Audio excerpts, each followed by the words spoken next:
నుంచి ఆఖరి ప్రార్థన వరకు మీ అధ్యక్షతల క్రమంగానే పంతగారు జరిగించమని ప్రార్థన జరిగి వెళ్ళిపోతున్నాం. పరమ తండ్రి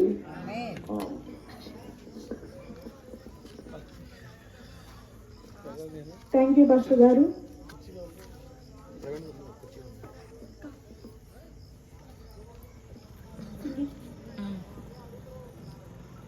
ఈ సమయంలో సింగింగ్ టీం వచ్చి పాటలు పాడతారు. అయితే ఇక్కడ ఒకటి ఏంటంటే పాడే ప్రతి ఒక్కరు కూడా చరణం ఒక పల్లవి ఒక చరణం మాత్రమే పాడండి, ఎందుకంటే అందరికీ అవకాశం రావాలి కాబట్టి.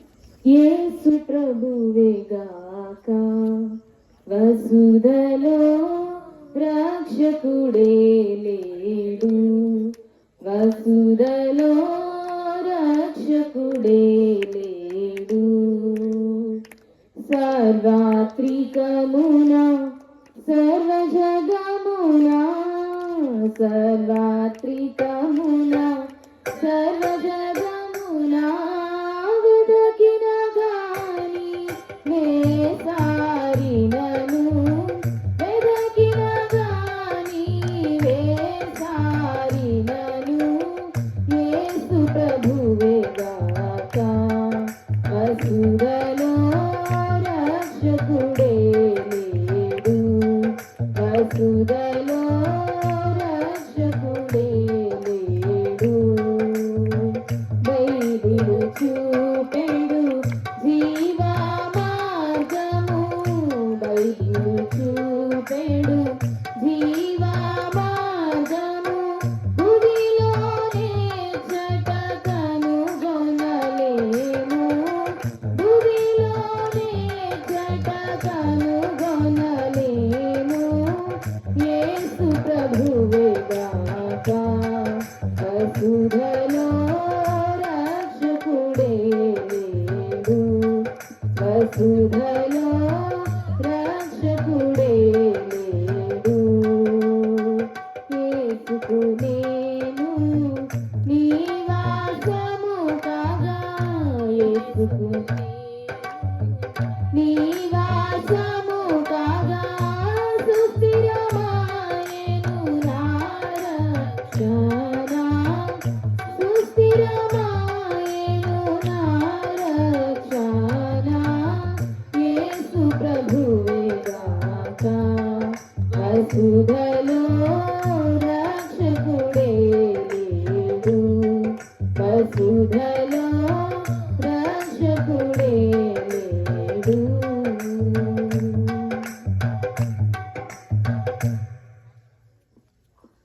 ఇప్పుడు షోలమతి ఆంటీ గారు ఒక పాట పాడతారు. ఇంద్రి ఆంటీ.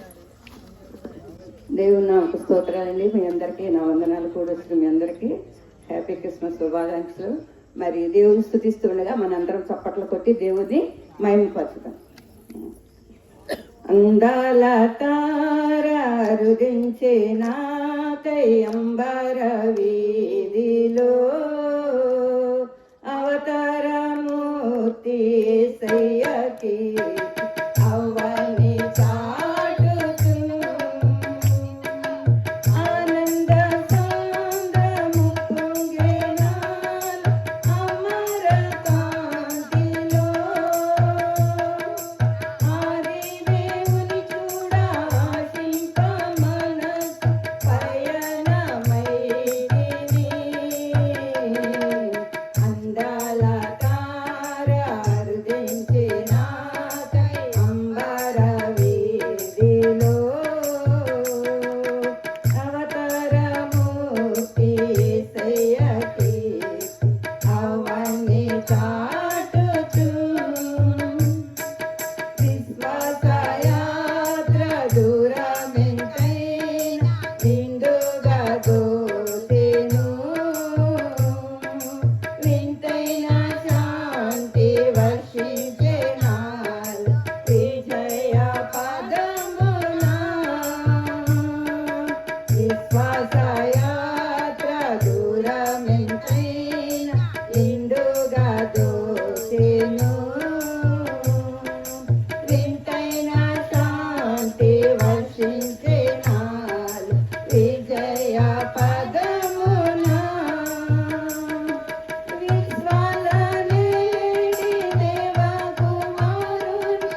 స్వామి కడకు అందాల తారాలు దించినాక అంబర వీధిలో అవతారమూర్తి యేసయ్యకి అవ్వని సాధుచు ప్రభు జన్మస్థలము పాతయే గాని పరలోక సౌదమే బాలుని చూడ జీవితమంత పవనమాయెను ప్రభు జన్మస్థలము పాతయే గాని పరలోక సౌదమే బాలుని చూడ జీవితమంత పవనమాయెను ప్రభు పాద పూజ దివెన కాద ప్రసరించే పుణ్యము బ్రతికే మందిరమాయే అర్పణలే సిరులాయ ఫలించే ప్రార్థన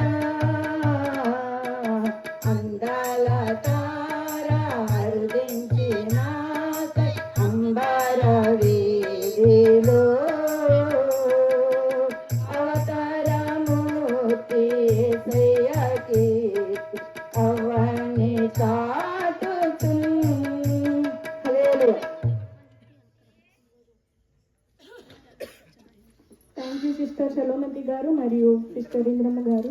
ఇప్పుడు సిస్టర్ మౌనిక గారు వచ్చి పాట పాడతారు. రారే చూద్దాము రాజసుతుడి శ్రీ జననామాయెను రారే చూద్దాము రాజసుతుడి శ్రీ జననామాయెను రాజులకు రాజు మెస్సయ్య రాజులకు రాజు మెస్సయ్య రాజదంబ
మౌనిక గారు. ఇప్పుడు మళ్ళీ ఇంకొక పాటను పాడడానికి సిస్టర్ సీత గారు వస్తారు. లెక్కించలేని స్తోత్రము దేవా ఎల్లప్పుడూ నే పాడెదన్. లెక్కించలేని స్తోత్రము దేవా ఎల్లప్పుడూ నే పాడెదన్. ఇంతవరకు నా బ్రతుకులో నా బ్రతుకులో నీవు చేసిన మేలకై లెక్కించలేని స్తోత్రము దేవా ఎల్లప్పుడూ నే పాడెదన్. ఆకాశ మహాకాశము వాటి యందున్న సర్వోన్నతము. ఆకాశ మహాకాశము వాటి యందున్న సర్వాంగము. భూమిలో కనబడునవన్నీ భూమిలో కనబడునవన్నీ ప్రభువారిని కీర్తించున్. ప్రభువారిని కీర్తించున్. లెక్కించలేని స్తోత్రము దేవా ఎల్లప్పుడూ నే పాడెదన్. దేవా ఎల్లప్పుడూ నే పాడెదన్. థ్యాంక్ యూ సిస్టర్ సీత గారు మరియు సిస్టర్ మహిమ గారు. ఇప్పుడు కృపా గారు పాట పాడతారు. ఇంత దీనాతి దీనమో ఓ యేసయ్యా నీ జననమెంత దయనీయమో తలుచుకుంటే నా గుండె తడబడి కరిగి కరిగి నీరగుచున్నది.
క్రిస్మస్ గ్రీటింగ్స్ కొరకు ప్రార్థన చేయడానికి మన మధ్యలో ఉన్న తత్స్త్రీ వస్తారు.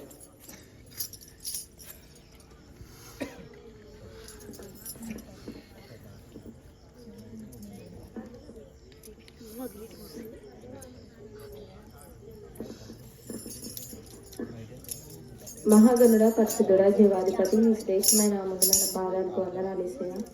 ఏసయ్యానైనా మేము ఈరోజు సెమీ క్రిస్మస్ జరుపుకోవడానికి మీరు సహాయం చేశారయ్యా. మేము మీకు వందనాలు ఏసయ్యా. ఏసయ్యా ఇప్పుడు మన ఇప్పుడు క్రిస్మస్ గ్రీటింగ్ తెలియజేయడానికి దీపిక షేర్ చేసుకోవడం అనుకుంటున్నాను ఆయన. ఏసయ్య తనకి ధైర్యాన్ని దయచేయమని అడుగుతున్నాను ఆయన. సరిగ్గా బోధించలాగా మీరే సహాయించమని అడుగుచు ఏసయ్య పరిశుద్ధ నామములో అడిగి వేడుకుంటున్నాను పరమ తండ్రి. Amen. Thank you sister Sarita. ఇప్పుడు మన మధ్యలో ఉన్న దాసరి దీపిక గారు వచ్చి క్రిస్మస్ గ్రీటింగ్ ఇస్తారు.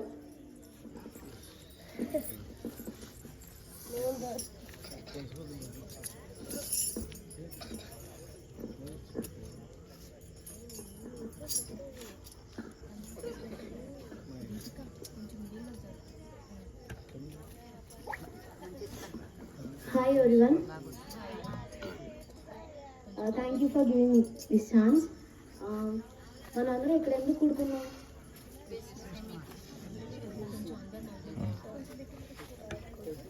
అందరూ చెప్పండి, మనం ఇక్కడికి ఎందుకు కూడుకున్నాం, ఇక్కడికి ఎందుకు వచ్చాం? క్రిస్మస్ ఎందుకు జరుపుకుంటారు? యేసుక్రీస్తు ఎందుకు పుట్టారు?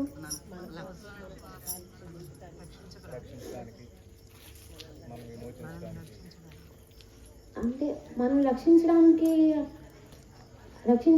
వచ్చాడు అంటున్నారు. అంటే ఆయన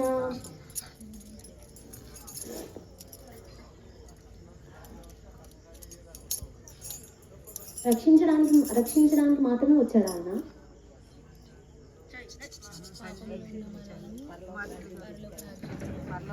పరలోక రాజ్యాన్ని తీసుకెళ్ళడానికి వచ్చాడు. అవును, నేను దానికి ఒక ఎగ్జాంపుల్ తీసుకొచ్చాను. అంటే అందరికీ అర్థం అవ్వాలి ఆయన ఎందుకు పూర్తిగా, అంటే మనల్ని ఎందుకు అంత ప్రేమిస్తున్నాడు, మనల్ని ఎందుకు తీసుకెళ్ళాలని అనుకుంటున్నాడు అని. అంటే ఒక కుటుంబం ఉండేది, ఆ ఇంటికి కరెంట్ ఉండేది కాదు. ఒక ఆయన వాళ్ళని ప్రేమించి ఫ్రీగా ఎలక్ట్రిసిటీ ప్రొవైడ్ చేశారు. అయితే వాళ్ళు ఏమన్నారంటే మాకేం అక్కర్లేదు, నువ్వు ఇచ్చింది మేము ఉండగలం అని చెప్పి మాకు వద్దన్నారు అని చెప్పి ఆయన పెడితే వద్దని చెప్పి ఇచ్చేశారు, ఆ కనెక్షన్ని తీసేశారు. అయితే ఆయన కొన్ని రోజులు అయిపోయింది, వాళ్ళకి ఏం చేయాలో తెలియట్లేదు. వాళ్ళకి ఇంకా వాళ్ళకి కనెక్షన్ ఇవ్వడానికి ఎవరు లేరు. వాళ్ళందరూ ఒంటరిగా ఉన్నారు. వాళ్ళకి రాదు ఏం చేయాలని కూడా, ఎలా కనెక్ట్ చేయాలి అని కూడా రాదు. అయితే మళ్ళీ ఆయనే వాళ్ళ మీద ప్రేమ ఉండి వాళ్ళ కోసం ఆయన మళ్ళా తిరిగి వచ్చి ఆ కనెక్షన్ ఇచ్చాడు, ఇచ్చి వాళ్ళ ఇంట్లో వెలుగునిచ్చాడు. అలాగే యేసుక్రీస్తు కూడా అంతకుముందు మనం చేసిన పాపంల వల్ల మనకున్న కనెక్షన్ తెగిపోయింది. అయినా కానీ ఈ లోకాన్ని ఎంతో ప్రేమించాడు కాబట్టి ఆయన తన కుమారుని మన కోసం పంపించి ఆ కనెక్షన్ని మళ్ళా తీసుకోవాలి, మనం పరలోకం వెళ్ళాలి అని చెప్పి మనకు ఆ కనెక్షన్ ఇచ్చాడు. అందుకని చెప్పి ఆయన అది కాకుండా తను ఎంతైనా దేవుడు అయినా కూడా తన ప్రాణాన్ని సాక్రిఫైస్ చేసి వచ్చి మన కోసం మనం ఏమీ అంత పెద్ద అయినా కానీ మన కోసం ఆయన ప్రాణాన్ని సాక్రిఫైస్ చేసి వచ్చి చనిపోయారు. ఆయన మళ్ళీ మామూలు మనిషిగానే వచ్చారు, ఎవరో పెద్ద వాళ్ళు ఏం రాలా. అది ఆయన అలా వచ్చి సాక్రిఫైస్ చేశారు. ఆయన రాజ్యానికి తీసుకెళ్ళాలి, మనతో పాటు మనం కూడా ఉండాలి అని చెప్పి ఆయన కోసం ఆయన ఈ లోకానికి వచ్చాడు. అందుకని ఆయన ఇచ్చిన రక్షణకి ఆయనకి మనం థ్యాంక్స్ చెప్పాలి. అదే క్రిస్మస్ అంటే, అదే నిజమైన క్రిస్మస్ అంటే. Thank you for giving me this chance. Thank you sister Deepika.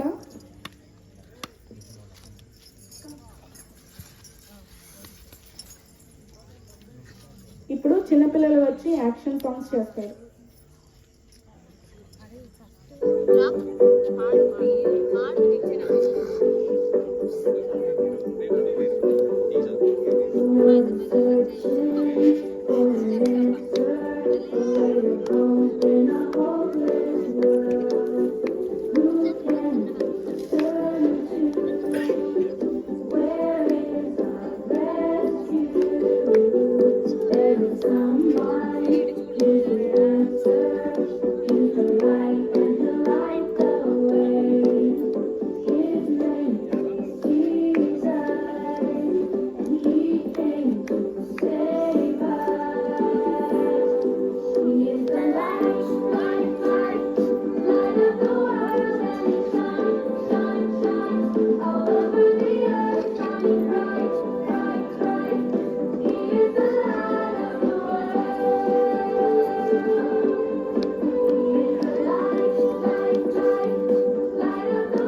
సరిపోతున్నా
meaningful and wonderful performances. ఇప్పుడు మన మధ్యలో ఉన్న ప్రెసిడెంట్ ఆంటీ ప్రవీణ్ చైతన్య గారు వచ్చి మెసేజ్ ఇస్తారు. నేను కొన్ని మాటలు చెప్తాను. ముందుగా చిన్న ప్రార్థన చేసుకుందాం. ప్రభువా మీకు వందనాలు. ఇప్పటి వరకు జరిగిన అన్ని ఈవెంట్స్లో కూడా మీరు తోడుగా ఉన్నారు. ప్రభువా మంచిగా జరుగుతూ వచ్చారు, అందరి బట్టి మీకు స్తోత్రాలు. నాయన మీ వాక్యాన్ని కాసేపు మేము ధ్యానించడానికి సహాయం చేయండి. ప్రభువా మీరు వచ్చిన ఉద్దేశాన్ని మేము సరిగా ఎరగడానికి మా మనసులను తెరిచి మమ్మల్ని నడిపించమని ప్రార్థిస్తూ యేసు నామములో అడిగి ప్రార్థించి వేడుకుంటున్నాను పరమ తండ్రి, ఆమేన్. భూమి పుట్టి 450 కోట్ల సంవత్సరాలకు పైగా అయితే భూమి ఒక గంటకి ఎంత స్పీడ్ తో తిరుగుతుంది అని అంటే 1609 దాదాపుగా ఇంకా పైచీలకు కిలోమీటర్ల స్పీడ్ తో తిరుగుతుంది. ఒక గంటకి అంత స్పీడ్ తిరుగుతుంది. మనం నిశ్చితంగా ఇలా ఉన్నాం కానీ భూమి మీద భూమి చాలా స్పీడ్ గా తిరుగుతుంది. ఇవన్నీ ఫండమెంటల్సే, కానీ కొంచెం నేను చెప్తున్నాను. ఈ చాలా గ్రహాలు ఉన్నాయి, కానీ లైఫ్ ని సపోర్ట్ చేసేది మాత్రం ఒకే ఒక్క గ్రహం. అది ఏ గ్రహం అని అంటే మనం నివసించే భూగ్రహం. భూమి మాత్రమే లైఫ్ ని సపోర్ట్ చేసేది. అంటే జీవం ఎక్కడుంది అని అంటే చాలా ప్లానెట్స్ ఉన్నాయి, కానీ జీవం మాత్రం ఎక్కడుంది? భూమి మీదే ఉంది. ఈ భూమి కొన్నాళ్ళకి నశించిపోయింది అని చెప్పి, భూమి అంతరించిపోతుందని చెప్పి చాలా మంది శాస్త్రవేత్తలు ఏం చేస్తున్నారు అని అంటే వేరే గ్రహానికి వెళ్ళి అక్కడ ఉండాలి అని ట్రై చేస్తున్నారు. దానికోసం చాలా ప్రయత్నాలు జరుగుతున్నాయి.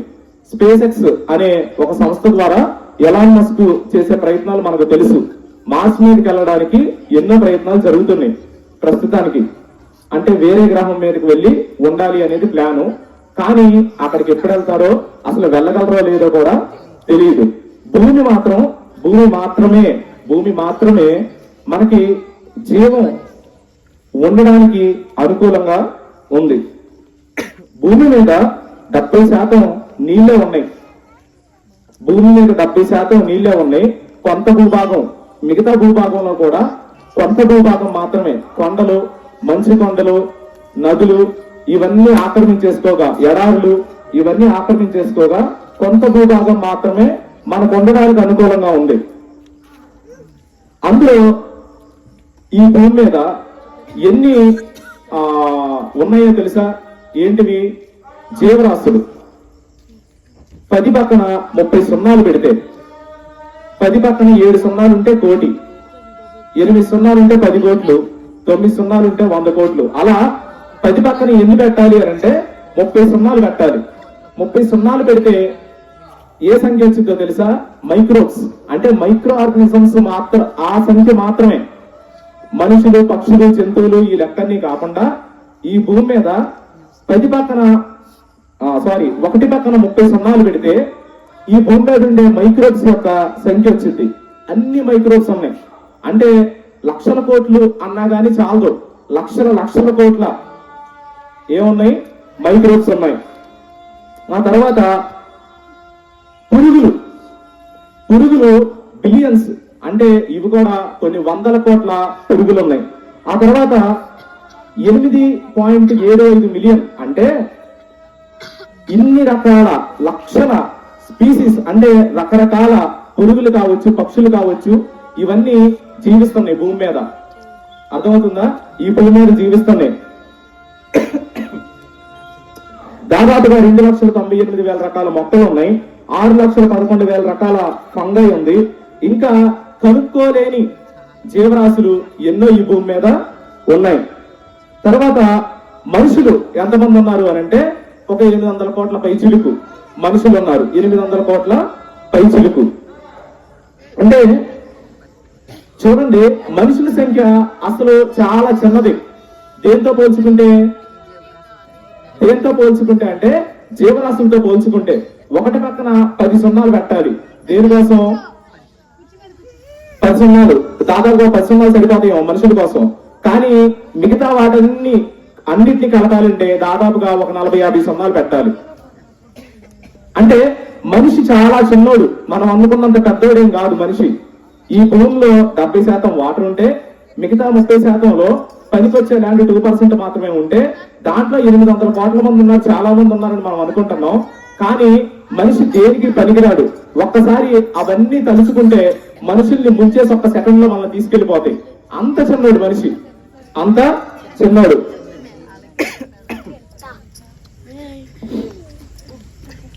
అయితే భూమిలో చూడండి, భూమి అంత పెద్దది. మనం అనుకుంటున్నాం కదా భూమిలో ఇన్ని కోటాను కోట్ల లక్షల కోట్ల జీవరాశులు ఉన్నాయి, భూమి చాలా పెద్దది అని మనం అనుకుంటున్నాం కదా. కానీ మనకు తెలుసు సూర్యుడు ఉన్నాడు. 13 లక్షల భూములు కలిగితే ఒక సూర్యుడు అవుతాడు. 13 లక్షల భూములు 13 లక్షల భూములు కలిగితే ఒక సూర్యుడు తయారవుతాడు. అంటే భూమి చాలా పెద్దది, ఇన్ని లక్షల కోట్ల జీవరాశులు ఉన్నాయని మనం అనుకుంటున్నాం. కానీ 13 లక్షల భూములు ఎక్కడి నుంచి వస్తాయి? అంత కలిపితే ఒక సూర్యుడు తయారయ్యాడు. అంటే సూర్యుడు ఎంత పెద్దగా ఉన్నాడు, సూర్యుడు ఎంత పెద్దగా ఉన్నాడు. అయితే విశ్వం గురించి మనం ఆలోచించామనుకో, విశ్వం ఎంత పెద్దదో తెలుసా? విశ్వం ఎంత పెద్దది అని అంటే, ఈ భూమిని అంటే మనకు అర్థమయ్యే భాషలో చెప్పడానికి నేను ప్రయత్నం చేస్తాను. మీకు అర్థమయ్యే భాషలో ఇంటెలెక్చువల్ గా నేను మాట్లాడలేను, తక్కువ చదువుకున్నాను కాబట్టి మనకు అర్థమయ్యే సాధారణ భాషలో చెప్పడానికి నేను ప్రయత్నం చేస్తాను. ఈ భూమిని ఒక విశ్వం అనుకుంటే, ఈ భూమిని ఒక విశ్వం అనుకుంటే, విశ్వంలో చాలా గెలాక్సీస్ ఉన్నాయి, చాలా గెలాక్సీస్ ఉన్నాయి. అందులో భారతదేశంలో గెలాక్సీ అనుకోండి, భారతదేశంలో ఒక ఫుట్బాల్ పోయింది అనుకోండి, ఆ ఫుట్బాల్ మనం వెతకాలి, ఆ ఫుట్బాల్ మనం వెతకాలనుకోండి, వెతకగలమా? భారతదేశంలో పోయింది ఒక ఫుట్బాల్, మనం వెతకగలమా? ఆ ఫుట్బాల్ అంతా సూర్యుడు ఉంటాడు. ఇసుక రేణువంతా భూమి ఉండిద్ది. ఎందులో? విశ్వంలో. ఇప్పుడు ఇలా అనుకుందాం, మన ఇంట్లో ఉన్న ఒక ఇసుక రేణువు తప్పిపోయింది అనుకుందాం, ఊరికే అనుకుందాం. ఎక్కడ తప్పిపోయింది అని అంటే భూమిలో, భూమి మొత్తంలో తప్పిపోయింది. దాన్ని ఇప్పుడు వెతకాలి, వెతకగలమా? మన ఇంట్లో పోయిన చిన్న చెవిపోయి కనిపించదు, బంగారపతి కనిపించగా మనం ఏం చేస్తాం? ఇంకోటి తయారు చేసుకుంటాం, తయారు చేయించుకుంటాం. సారీ, అంటే భూమి చాలా పెద్దది అనుకున్నాం, కానీ సూర్యుడితో పోల్చుకుంటే 13 లక్షల సార్లు చిన్నదయ్యింది. సూర్యుడు చాలా పెద్దోడు అని అనుకున్నాం, కానీ సూర్యుడు విశ్వంలో ఒక బంతిలాగా అయిపోయాడు.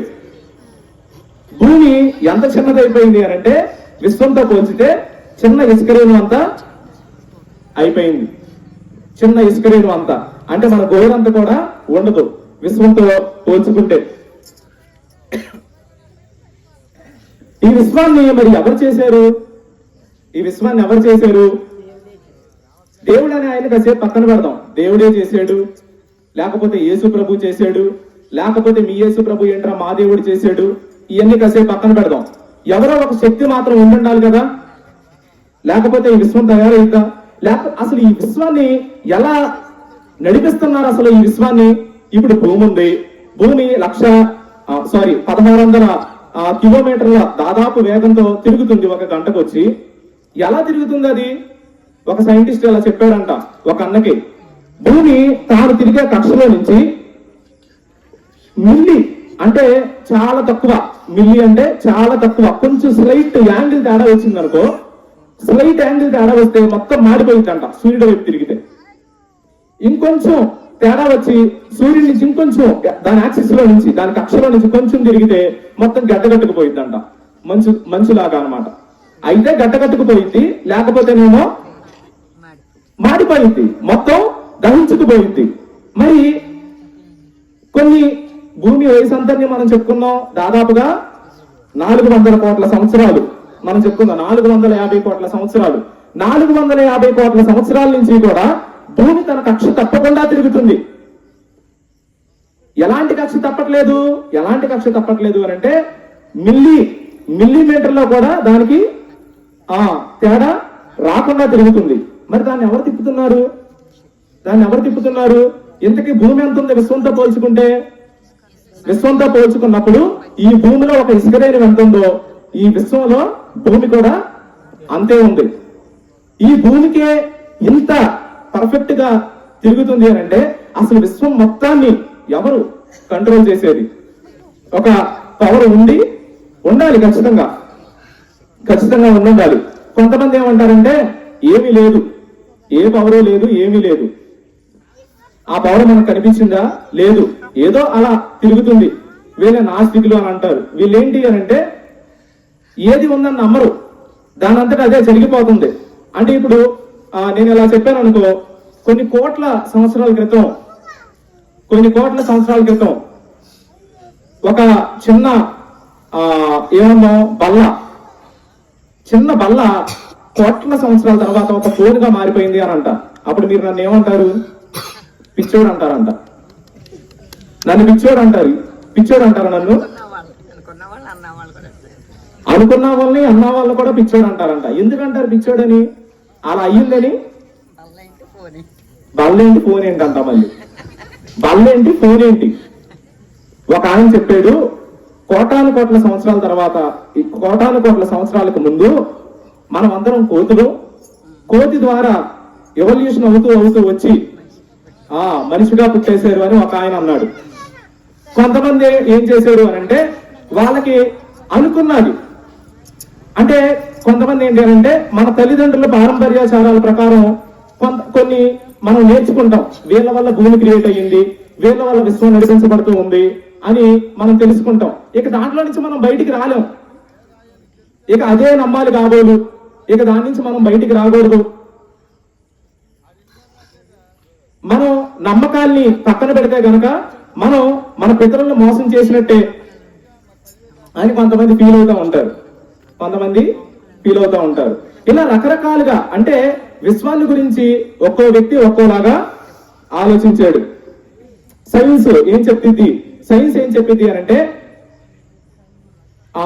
ఖచ్చితంగా ఒక పవర్ అయితే ఉంది, నడిపిస్తుంది అని ప్రతి సైంటిస్టు నమ్ముతాడు. ప్రతి సైంటిస్టు నమ్మేది ఏంటి అని అంటే దేవుణ్ణి నమ్మకపోవచ్చు, కానీ ప్రతి సైంటిస్టు నమ్మేది ఏంటి అని అంటే ఖచ్చితంగా ఒక శక్తి ఈ భూమిని, ఈ విశ్వాన్ని పరిపాలిస్తున్నాడు. ఎందుకనంటే వాళ్ళు మనంత జ్ఞానులు కాకపోవచ్చు, కానీ మనంత మూర్ఖులు మాత్రం కాదు వాళ్ళు. అందుకని ఖచ్చితంగా ఒక శక్తి ఈ భూమిని, ఈ విశ్వాన్ని పరిపాలిస్తుంది, ఈ విశ్వాన్ని నడిపిస్తుంది అని మాత్రం నమ్ముతారు. మనస్సాక్షి ఉండి మనస్సాక్షితో ఆలోచించగలిగిన మనసున్న ఏ మనిషి అయినా గాని ఊరిగా ఈ భూమి అలా తయారైపోయిందని ఎవరు అనుకోరు. అలా అనుకున్న వాళ్ళు బుద్ధి తక్కువ వాళ్ళు అని ఎవరు చెప్పారు? నేను చెప్పలా, ఈ ఆంటీ గారు చెప్పారు. ఆవిడని అడగండి. వాళ్ళు పిచ్చోళ్ళు అంటారు. పిచ్చోళ్ళు అంటే ఏంటి? బుద్ధి లేనోళ్ళు, బుద్ధిహీనులు అని అంటారంట. ఆవిడని పట్టుకోండి మీరు, నేను అనలేదు. ఇప్పుడు క్రిస్మస్ వరకే వద్దాం. అసలు క్రిస్మస్ ఎందుకు చేసుకుంటున్నాం అని అంటే, క్రిస్మస్ అంటే యాక్చువల్ గా యేసుక్రీస్తు పుట్టినరోజు ఏం కాదు. ఈ రోజు యేసుక్రీస్తు ఏం పుట్టలేదు మనం చేసుకోవడానికి. యేసుక్రీస్తు పుట్టాడని మనం కేకులు కట్ చేసుకుంటాం. యేసుక్రీస్తు పుట్టాడని చాలా మందికి భోజనాలు పెడతారు, బట్టలు పంచుతారు. ఇవన్నీ జరగవచ్చు, కానీ నిజానికి అసలు ఈ రోజు యేసుక్రీస్తు పుట్టినరోజు కాదు. అది మనందరికీ తెలిసిన విషయమే. అయితే యేసుక్రీస్తుని గుర్తు చేసుకునే ఒక రోజు అంతే. యేసుక్రీస్తు శిలువ మరణం చెందాడు, గుర్తు చేసుకోవడానికి గుడ్ ఫ్రైడే. యేసుక్రీస్తు తిరిగి లేచాడు, పునరుద్ధానం అయ్యాడు, గుర్తు చేసుకోవడానికి ఈస్టర్. యేసుక్రీస్తు పుట్టాడు, గుర్తు చేసుకోవడానికి క్రిస్మస్ అంతే. క్రిస్మస్ రోజున అంటే డిసెంబర్ 25 రోజున యేసుక్రీస్తు పుట్టాడని ఎక్కడ చరిత్రలో లేదు. ఆయన పుట్టాడని తెలుసు, కానీ ఏ రోజు పుట్టాడో మాత్రం తెలియదు. అయితే క్రిస్మస్ ఏంటి అని అంటే, ఏ శక్తి అయితే మనం నడిపిస్తుంది విశ్వాన్ని అనుకున్నామో, ఏ శక్తి అయితే ఈ భూమిని తన కక్షలు తప్పకుండా తిప్పుతుంది అని అనుకున్నామో, ఏ శక్తి అయితే ఈ విశ్వం మొత్తాన్ని, లేకపోతే ఈ భూమిలో ఉన్న జలచరాలు మొత్తాన్ని కూడా నడిపిస్తుంది అనుకున్నామో, ఆ శక్తి మన దగ్గరికి వచ్చిన రోజు, ఆ శక్తి మన దగ్గరికి రావడమే క్రిస్మస్. ఎందుకంటే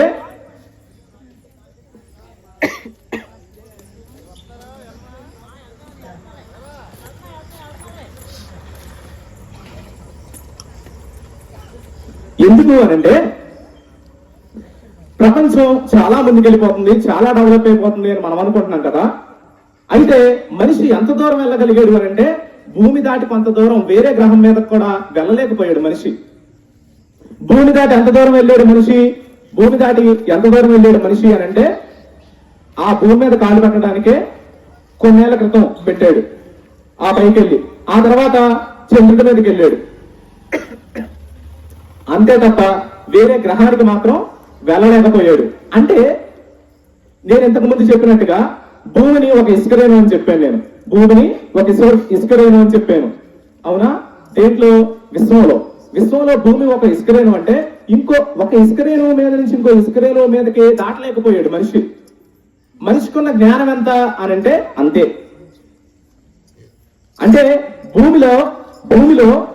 భూమి మొత్తాన్ని విశ్వం అనుకుంటే భూమిలో రెండే ఇసుకరేణువులను తీసుకోండి, ఒక దాని మీద నుంచి ఇంకో దానికి వెళ్ళలేకపోయాడు మనిషి. కానీ మనం చాలా డెవలప్ అయిపోయాం అని మనం చెప్పుకుంటా ఉంటాం. దేవుణ్ణి నమ్మనోళ్ళు, లేకపోతే ఏ శక్తి లేదు, తనంతట తానుగా విశ్వం ప్రయాణిస్తుంది అని నమ్మేవాళ్ళు చెప్పేది ఏంటంటే ఇలాంటి బుద్ధిహీనమైన కబుర్లు చెప్తూ ఉంటారు. ఏమంటారు అని అంటే ఆయన మాకు కనపడలేదు, లేకపోతే ఆ శక్తి మాకు కనిపించలేదు కాబట్టి లేదు అని చెప్తారు. కానీ అది నిజం కాదు. వాళ్ళు చెప్పే మాటలు నమ్మాల్సిన అవసరం మనకు లేదు. ఎందుకంటే విశ్వంతో పోల్చుకున్నప్పుడు ఒక ఇసుకరేణువు దాటలేని మనిషి ఆ విశ్వాన్ని నడిపించే శక్తి గురించి ఎలా తెలుసుకుంటాడు? ఆ తెలుసుకోలేడు. కాబట్టి ఆ శక్తి మన వరకు రావడమే, ఆ విశ్వాన్నంతా పరిపాలించే, అంటే భూమి అంత సైజు ఉన్న ఆ శక్తి ఏం చేసింది అనుకుందాం.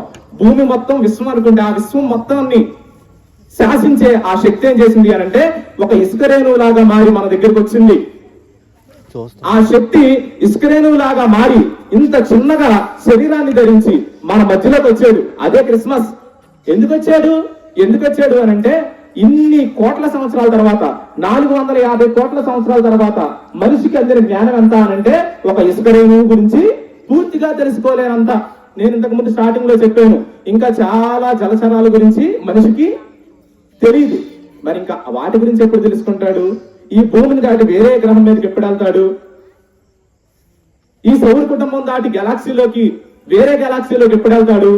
అన్ని గెలాక్సీల గురించి ఎప్పుడు తెలుసుకుంటాడు? తెలియదు. ఎందుకు అనంటే వీఆర్ వెరీ లిమిటెడ్ బీయింగ్స్. మన జ్ఞానం ఎంత అనంటే చాలా కొంత. కాబట్టి ఆ శక్తి ఏం చేశాడు అనంటే ఆ శక్తి మనకు మనంగా ఆయన తెలుసుకోలేం. కాబట్టి ఆయనే మన దగ్గరికి వచ్చాడు.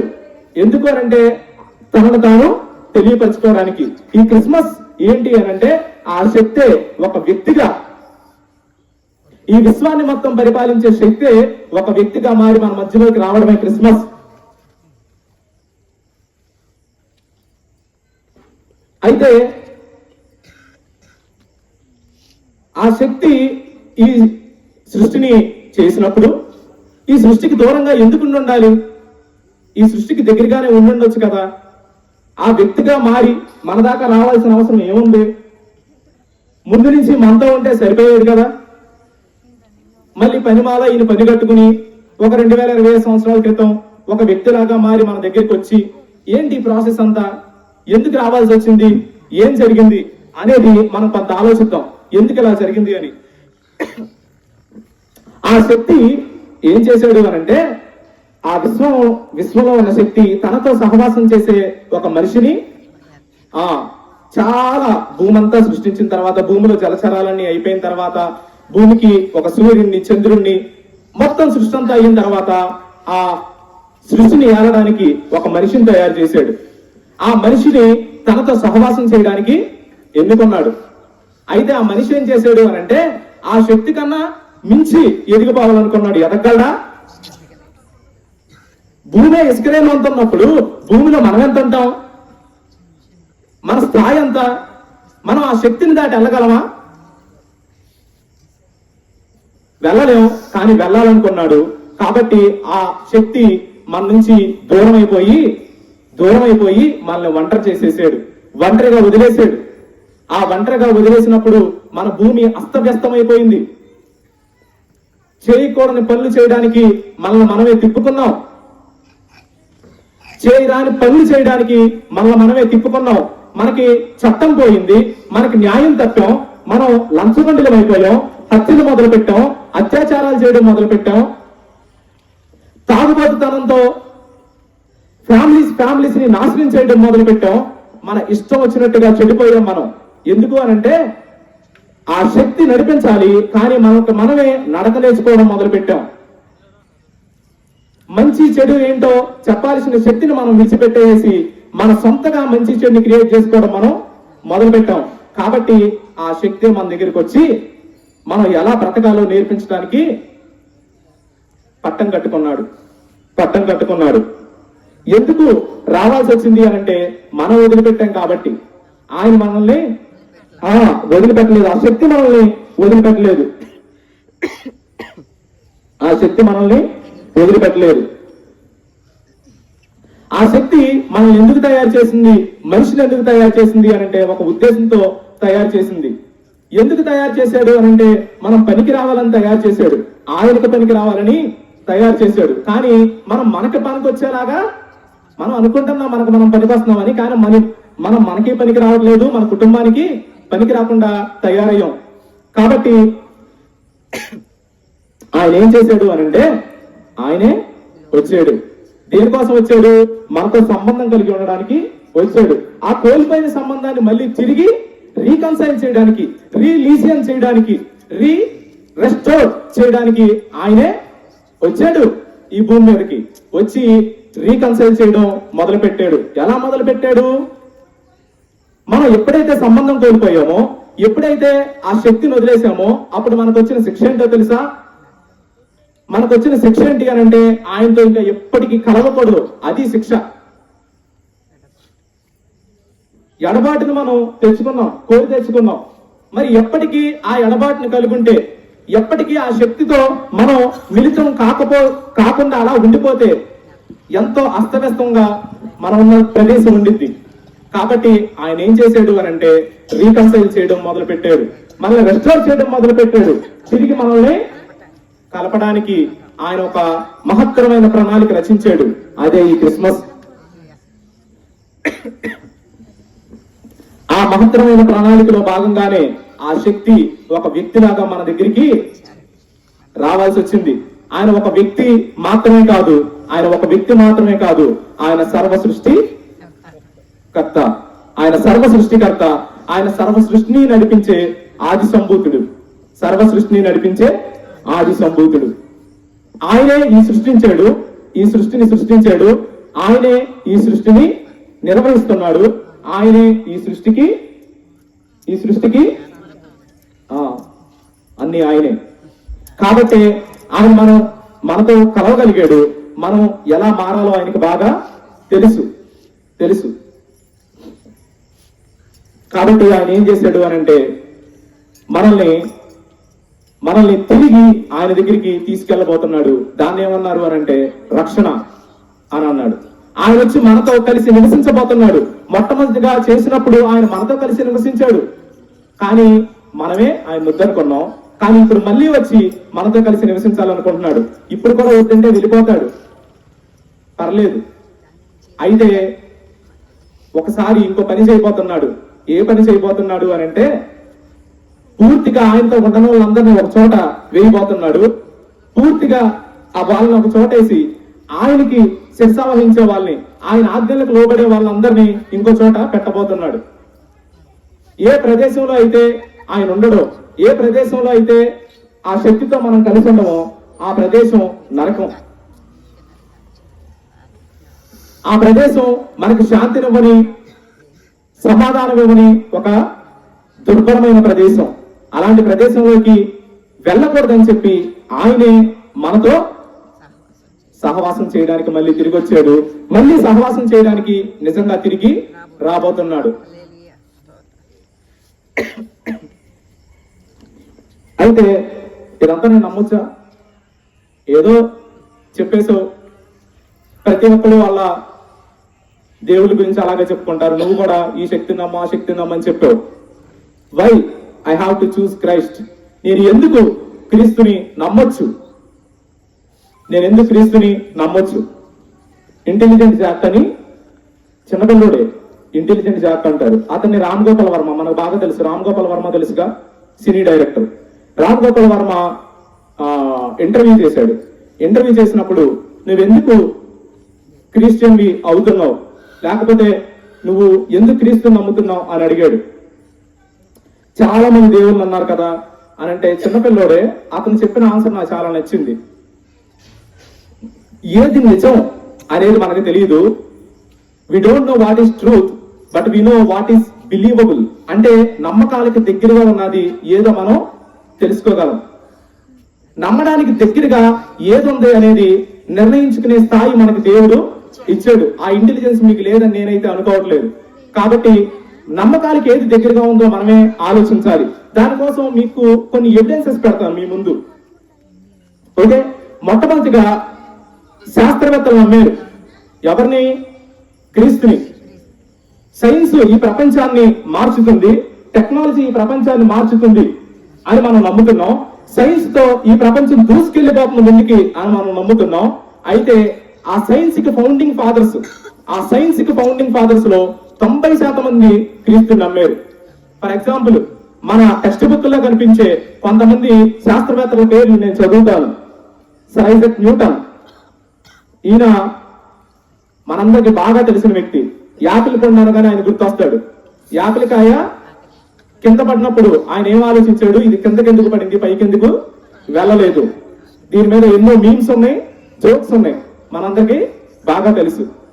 ఆ యాపిల్ కాయ పడకపోయి ఉంటే నాకు ఈ బాగుండేది కాదు అని ఫిజిక్స్ స్టూడెంట్స్ తిట్టుకుంటూ ఉంటారు ఆయన. ఆ యాపిల్ కాయ పడి నన్ను ఇన్ని అవస్థలకు గురి చేసింది అని. సర్ ఐజాక్ న్యూటన్, ఆయన గొప్ప శాస్త్రవేత్తగా మనం చూస్తున్నాం. ఆయన సైన్స్ మీద చేసిన పరిశోధన కంటే క్రీస్తు మీద చేసిన పరిశోధన ఎక్కువ. ఆయన రాసిన థియలాజికల్ బుక్స్ ఎక్కువ. Sir Isaac Newton. Jonas Kepler space గురించి ఎక్కువగా రీసెర్చ్ చేసిన వ్యక్తి. గెలీలియో గెలీలీ టెలిస్కోప్ కనిపెట్టిన వ్యక్తి. Blaise Pascal, Robert Boyle, Michael Faraday, James Clerk Maxwell, Gregor Maxwell. వీళ్ళని founding fathers of the science అంటారు. Founding fathers of the science అంటే తెలివి వల్ల, తెలివి తక్కువ వల్ల, ప్రపంచాన్ని ముందుకు తీసుకెళ్లిన వల్ల, ప్రపంచాన్ని వెనక్కలాగిన వల్ల. వాళ్ళు చెప్పిన పాఠాలు ఈ రోజు మన పిల్లలు చదువుకుంటున్నారు. అయితే వాళ్ళందరూ క్రీస్తుని నమ్మారు. ఎందుకు నమ్మారు? గుడ్డిగా నమ్మారా? తెలివి తక్కువ కాబట్టి నమ్మారా? వాళ్ళకి రేషన్ ఇచ్చారు కాబట్టి నమ్మారా? బతకలేక నమ్మారా అంటే కాదు, వాళ్ళు జ్ఞానులు కాబట్టి నమ్మారు. 70 నుంచి 90% మంది క్రిస్టియన్సే. 70 నుంచి 90% మంది క్రీస్తుకి తల వచ్చిన వాళ్ళే. ఈ రోజు మనం గొప్పగా సైన్స్ గురించి మాట్లాడుకుంటున్నాం, కానీ ఆ సైన్స్ ని తీసుకొచ్చిన ఫౌండింగ్ ఫాదర్స్ అందరూ క్రీస్తుకి తల ఉంచిన వాళ్ళే, మోకాళ్ళు వంచిన వాళ్ళే. ఇది మొట్టమొదటి ఎవిడెన్స్ నేను ఇచ్చేది. అది ప్రపంచాన్ని మార్చింది సైన్స్ అయితే ఆ సైంటిస్ట్ ని ప్రభావితం చేసింది క్రీస్తు. కాబట్టి ఇది మొట్టమొదటి ఎవిడెన్స్ క్రీస్తు నమ్మడానికి. నోబెల్ ప్రైజ్ విన్నింగ్ సైంటిస్టులు లెక్క మనం తీసుకుంటే అందులో 60 నుంచి 65% మంది సైంటిస్టులు క్రీస్తుని నమ్మేవాళ్ళే. 60 నుంచి 65% మంది క్రైస్తవులు ఎందుకు క్రీస్తుని నమ్ముతున్నారు? నోబెల్ ప్రైజ్ వస్తుంది. నోబెల్ ప్రైజ్ అంటే ఎగబడతారు జనం, ఊరికే రాదు నోబెల్ ప్రైజ్. అర్థమవుతుందా? ఇంకొక ఎవిడెన్స్ ఇస్తాను. ఈ ప్రపంచంలో చాలా సామ్రాజ్యాలు వచ్చినాయి. ఐగుప్తు సామ్రాజ్యం దగ్గర నుంచి మనం చూసుకుంటూ వస్తే రీసెంట్ గా పడిపోయిన బ్రిటిష్ సామ్రాజ్యం వరకు, ఈ మధ్యలో బాబిలోనియా సామ్రాజ్యం వచ్చింది, మెసపటోమియా నాగరికత వచ్చింది, పర్షియన్ సివిలైజేషన్ వచ్చింది, పర్షియన్ ఎంపైర్ వచ్చింది, గ్రీక్ సామ్రాజ్యం వచ్చింది, మౌర్య సామ్రాజ్యం వచ్చింది. మన దేశంలో చూసుకుంటే ఎన్నో సామ్రాజ్యాలు. అయితే ఎన్నో సామ్రాజ్యాలు ఉన్నా సరే వాళ్ళ గురించి టెక్స్ట్ బుక్ లో ఎప్పుడో ఒకసారి చదువుకుని అప్పుడు మర్చిపోతాం. కానీ ఈయన సామ్రాజ్యం ఈయన కత్తి పట్టలేదు, యుద్ధం చేయలేదు, ఎవరితో పోరాడలేదు, ఏమి చేయలేదు. ఒక 12 మందిని వెంటేసుకుని సాదాసీదా 1-2 జతలు బట్టలేసుకుని, ఇల్లు కూడా లేదు ఆయనకి, తిరిగాడు. ఆయన చనిపోయింది కూడా చాలా దీనమైన స్థితిలో చనిపోయాడు. చాలా దీనమైన స్థితి. అలాంటి చావు ఎవరికి రాకూడదనే కోరుకోవాలి. ఆయన్ని సిలువెక్కిస్తే ఉమ్మూసుకుంటూ అలా తీసుకెళ్లారు, చనిపోయారు. కానీ ఎలా ప్రభావితం చేయగలిగాడు? నేను ఎవిడెన్సెస్ మాత్రమే పెడుతున్నాను మన నమ్మకాలకి దగ్గరగా ఉండడానికి. ఇప్పుడు ప్రపంచంలో 800 కోట్ల మంది ఉంటే 250 కోట్ల మందికి పైగా ఈయన గుర్తు చేసుకుంటున్నారు, ఇది సెలబ్రేట్ చేసుకుంటున్నారు. ఈయన సామ్రాజ్యం చాలా పెద్దది. ఒకసారి ఆలోచించండి. నేను ఈ మాటలతో క్లోజ్ చేస్తున్నాను. ప్రార్థన చేసుకుందాం, మనందరం మోకరిద్దాం. మీలో ఎవరైనా కానీ ఈయన్ని రక్షకుడిగా స్వీకరించాలి అనుకుంటే నాతో మౌనంగా కలిసి ప్రార్థన చేయండి. మీరు వెళ్ళిన తర్వాత ఫ్యాక్ట్ చెక్ చేసుకోవచ్చు, నేను చెప్పింది నిజమా అబద్ధాలా అని చెప్పి. నేను ఏది కూడా అబద్ధం చెప్పలేదు, అన్ని ఫ్యాక్ట్స్ చెప్పాను.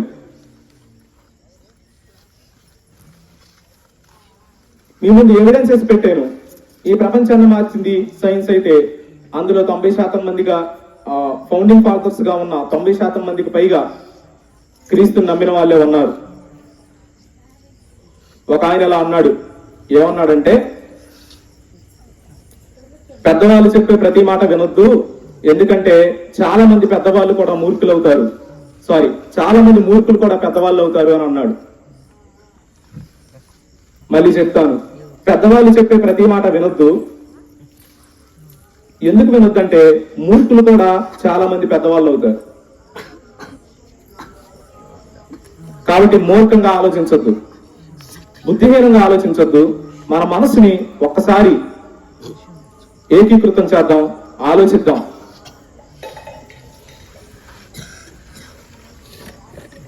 ఎందుకు ఆలోచించాలి అని అంటే, మనం ఆలోచించకపోతే మనం శిక్షకు లోనవుతాం. అది ఒక్కటే శిక్ష, అది నిత్య మరణం. నిత్య మరణానికి మనం లోనవుతాం. ఆ నిత్య మరణం నుండి తప్పించడానికి ఆ శక్తి అయిన యేసుక్రీస్తు ఒక వ్యక్తిగా మన మధ్యలోకి వచ్చాడు. మన భారాన్ని భరించాడు, మన రోగాన్ని భరించాడు, పాప రోగాన్ని మనల్ని రక్షించాడు. ఆ రక్షణ ఉచితంగా మనకిస్తున్నాడు. మనం దానికి పే చేయాల్సిన అవసరం లేదు. చేయాల్సింది ఒకే ఒక్క పని, నాతో కలిసి ప్రార్థన చేయి. ప్రభువా, మీకే వందనాలు, నా కోసం ఒక వ్యక్తిగా ఈ లోకానికి వచ్చినందుకు మీ స్తోత్రాలు. నన్ను రక్షించండి నాయన. మీరు ఈ లోకాన్ని శాసించే రాజుని నమ్ముతున్నాను ప్రభువా. మీ రాజ్యంలో నన్ను కూడా చేర్చుకోండి. మీ పునరుద్ధానం లాగే నన్ను కూడా పునరుద్ధానం గావించండి. మీ జీవంలో పాలు భాగస్తుని చేయండి. యేసు నామములో అడుగుచున్నాను తండ్రి, ఆమేన్.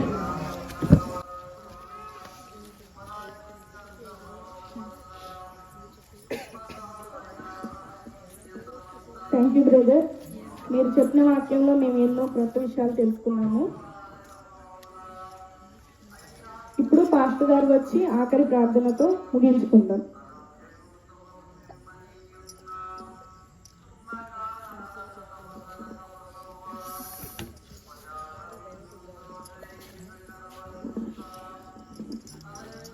కళ్ళు మూసుకున్నట్లయితే ఈ తల నుంచి కళ్ళు మూసుకున్నట్లయితే ప్రార్థన చేసుకుంటాం. ప్రేమ నమ్మకం గల మా ప్రభువా, దయగల తండ్రి, నీకు వేలాది వందలు చెల్లిస్తాం ప్రభు. కోరికలో మీ అధ్యక్షతలో క్రమంగా పద్ధతి జరిగించారు. మీకు వేలాది వందనాలు. సృష్టి బిడ్డలందరూ జ్ఞాపకం చేసుకోండి. మరి ఈ వాక్యాన్ని చదివించే వాక్యాన్ని అనుగ్రహించండి. తిరిగి రూపాయలు క్షేమం చేసేసి క్షేమం పాటిస్తున్నాం. ఇంకా ఈ గ్రామంలో రక్షించబడలేదు. వాళ్ళందరూ ఆయన ఈ విషయాన్ని ఆలోచన చేసి వారికి మార్గం రావడం సహాయం చేయమని, ప్రతి కుటుంబంలో నీ రక్షణ సునాద గీతాలు వినిపించమని నజరేయుడైన యేసు నామములో ప్రార్థిస్తాం పరమ తండ్రి, ఆమేన్. అందరికీ వందనాలు.